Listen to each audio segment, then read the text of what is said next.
নমস্কার। আজকে একটা রেসিপি নিয়ে এসেছি, ভেন্ডি আলুর ঝোল রান্না করব। কড়াই গরম হয়ে গেছে, তেল দিচ্ছি সামান্য। ভেন্ডিগুলো তেলের মধ্যে দিয়ে দিচ্ছি। ভেন্ডিগুলো একটু নেড়ে নেব মিডিয়াম আছে। 7-8 মিনিট ভেন্ডিটাকে ভাজলাম। ভেন্ডিগুলো যেন কচি কচি হয়, যেন বুড়ো না হয়।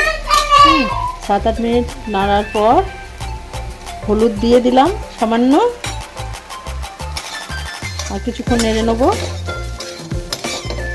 2 মিনিট ভেজে নিলাম, এবার তুলে নেব। সামান্য আবার তেল দিচ্ছি,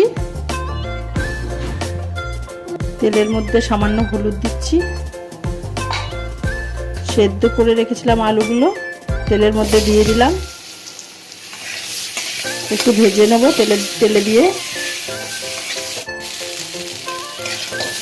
আলুগুলো কিছুক্ষণ নাড়ার পর আলুগুলো একটু করে কেটে দিচ্ছি, আমি ছোট করে দিচ্ছি। এইভাবে ছোট ছোট করে খুন্তির সাহায্যে কেটে নিয়েছি আমি। এবার ভাজা হয়ে গেছে, তুলব আমি। আবার সামান্য তেল দিচ্ছি। তেল গরম হয়ে গেছে, ওর মধ্যে 5 ফোড়ন দিয়ে দিলাম, তেজপাতা দিয়ে দিলাম, 1/2 চামচ রসুন বাটা দিয়ে দিলাম তেলের মধ্যে, 1/2 চামচ আদা বাটা দিয়ে দিলাম, সামান্য জল দিয়ে দিলাম।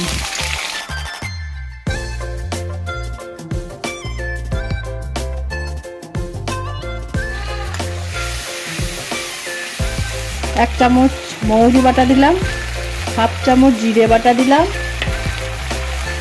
1 চামচ ধনে বাটা দিলাম, 1 চামচ লঙ্কা বাটা দিলাম, শুকনো লঙ্কা। মশলাগুলো সব শিলের মধ্যে আমি বেটে নিয়েছি। গ্যাস হালকা করে দিলাম, এবার নেড়ে নিচ্ছি একটু। 1/2 চামচ হলুদ দিচ্ছি। আলুতে ভেন্ডিতে সামান্য করে হলুদ দেওয়া আছে, তাই বুঝে হলুদটা দিতে হবে। নুন এখনও দিইনি, নুনটা দেবো একটু পরে। মশলাটা কষানো হয়ে গেছে, 7-8 মিনিট ধরে মশলাটা কষালাম, তেল ছেড়ে গেছে। এবার সামান্য জল দিয়ে দিচ্ছি। মশলাটা মিডিয়াম আঁচ করে কষাচ্ছিলাম, এবার ফুল আঁচ করে জলটা দিলাম। মশলাটা ফুটে উঠেছে, এবার ভেন্ডিগুলো দিয়ে দিচ্ছি।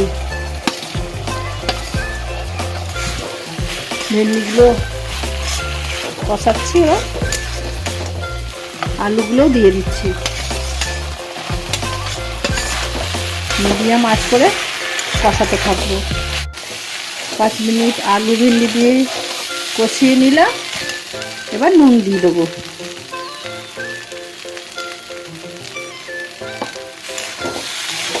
নুন দেওয়ার পর একটু নেড়ে নিচ্ছি, এবার জল দিয়ে দিচ্ছি।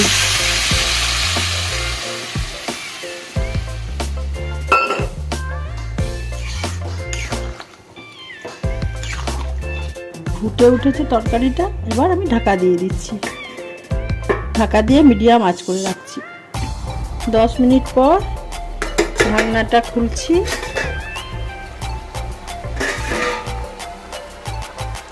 ভেন্ডি সেদ্ধ হয়ে গেছে, রান্নাটা আমার কমপ্লিট হয়ে গেছে।